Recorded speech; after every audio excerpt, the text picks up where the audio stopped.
All right, as the animation says, we've got some breaking news. This one on the Atlanta Federal Reserve. CNBC senior economics writer Matt Peterson joining us now. Matt, good to have you on set. What is the breaking news on the Atlanta Fed? So this job has been open for some time. The previous guy stepped down in February. And what we've learned is that the Fed has paused its search to try to find somebody new for that job so that Kevin Warsh, the new Fed chairman, can have a say.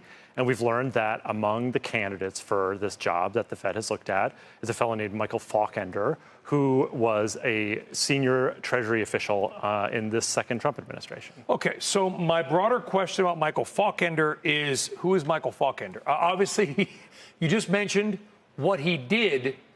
What else might, if anything, we know about him? Well, he is a finance professor at the University of Maryland. That's what he did before he joined the Trump administration and what he's doing after he joined the Trump administration. I think something important to point out about him is that it's not really clear that he gets along very well with the president. He was asked to resign last year. And so this is going to be, if he does end up being the final pick, and we don't know that he is, that this might be a kind of messy situation in terms of the Fed's independence. Yeah.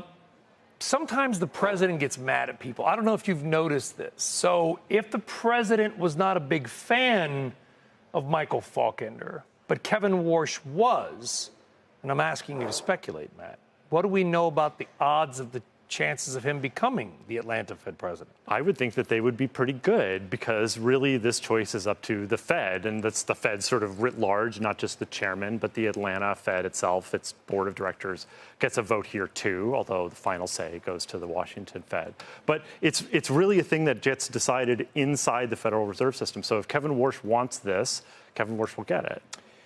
Michael Faulkender is a professor at the University of Maryland. I am not a geography expert, but I do know that Maryland is not Georgia. Atlanta is in Georgia. So does it matter if a Fed person doesn't live? I'm assuming he would move, I guess. Otherwise, in your history, Matt, does it matter if somebody lives near where they're supposed to be running a Fed? Right. Well, you know, like, could the Cleveland Fed matters? president live in Dallas? Right.